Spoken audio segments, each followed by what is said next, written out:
안녕하세요. 오늘 저희와 함께 여러분의 미국 개인소득세 신고서 Form 1040하고 그 관련 서류들을 좀 자세히 들여다보겠습니다. 네, 안녕하세요. 특히 오늘은 그 신고된 순실 금액 있잖아요. 이게 진짜 정확한 건지, 혹시 뭐 놓친 규정은 없는지, 그런 걸 확인하는 데 좀 집중해 보려고 해요. 이게 생각보다 되게 뭐랄까 복잡하더라고요. 손실 처리 규정이. 네, 맞습니다. 이게 투자 손실도 있고 또 사업 손실도 있고 종류가 꽤 다양한데 각 손실마다 적용되는 규칙이 또 다 다르죠. 그래서 정확하게 신고하는 게 정말 중요한데 자칫 실수하면 불필요한 벌금을 낼 수도 있거든요. 오늘 이 시간을 통해서 어떤 점들을 좀 확인해야 하는지 핵심만 딱 짚어드릴게요. 아, 좋습니다. 자, 그럼 제일 흔한 경우부터 시작해 볼까요? 그 주식이나 펀드 같은 투자 자산 팔 때 생기는 손실이요.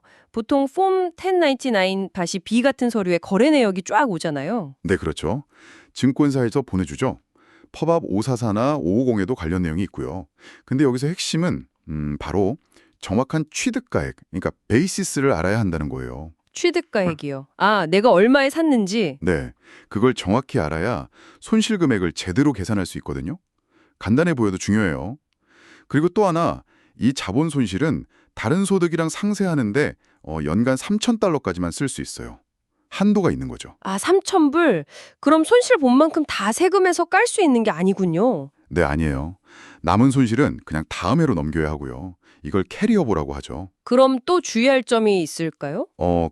워시 세일 규정이라고 있어요. 이걸 정말 조심해야 합니다. 워시 세일이요? 그게 뭐죠? 네. 손실을 보고 어떤 주식이나 증권을 팔았는데 팔기 전후 30일, 그러니까 총 61일 기간 안에 다시 똑같은 걸 사거나 거의 유사한 걸 사면요.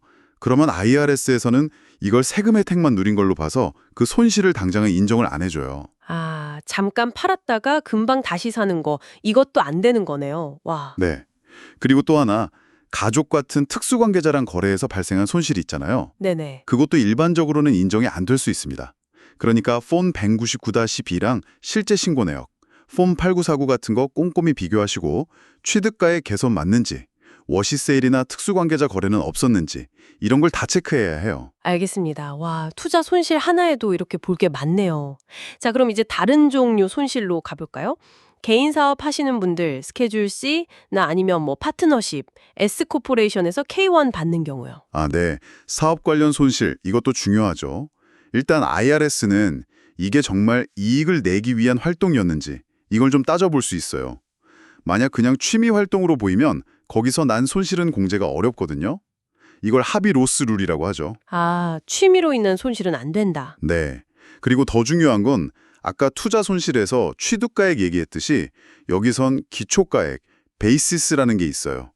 특히 파트너십이나 S코퍼레이션에서 손실이 났을 때 내가 거기에 투자한 돈, 그러니까 내 기초가액까지만 손실을 공제받을 수 있다는 거예요. 아, 그럼 제가 만약에 1만 달러를 투자했는데 거기서 손실이 2만 달러 났다고 K1에 찍혀와도 네, 그래도 2만 달러 다 공제받는 게 아니라 딱 투자한 1만 달러까지만 공제가 가능하다는 거죠. 이야, 투자한 것 이상으로는 손실 공제가 안 되는 거군요. 그렇습니다. 그래서 K1 서류 받으시면 본인의 그 투자 내역 기록이랑 꼭 비교해서 공제 가능한 손실 한도를 확인해야 실수가 없어요. 이 기초가액은 계속 바뀌니까 평소에 잘 기록해 두셔야 하고요. 그렇군요. 아, 정말 꼼꼼해야겠네요. 그 외에 또 손실 관련해서 유의할 점이 있을까요? 네, 한 두 가지 정도 더 말씀드릴게요. 첫째는 그 감가상각 자산 처분할 때요. 예를 들어 사업용 건물이나 기계 같은 거요.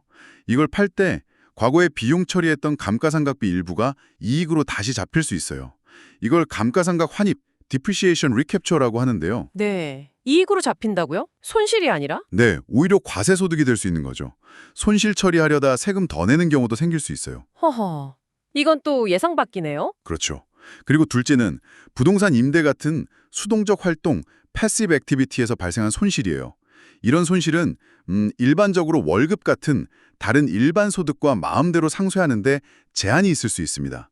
이걸 Passive Activity Loss Rule, Passive Activity Loss Rules이라고 불러요. 와, 진짜 복잡하네요.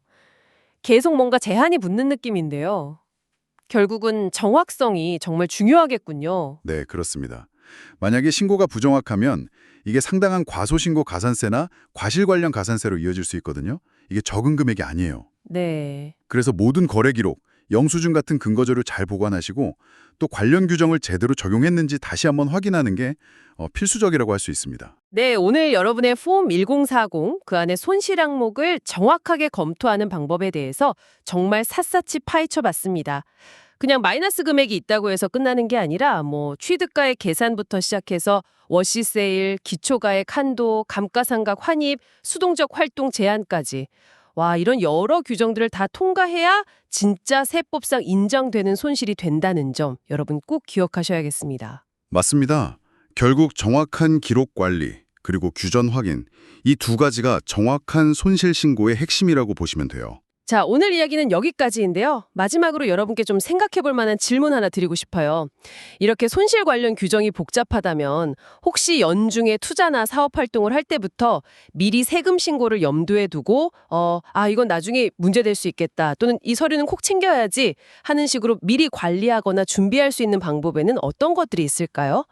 다음 시간까지 한번 고민해 보시면 어떨까 싶습니다. 저희는 다음에 더 유익한 정보로 찾아뵙겠습니다.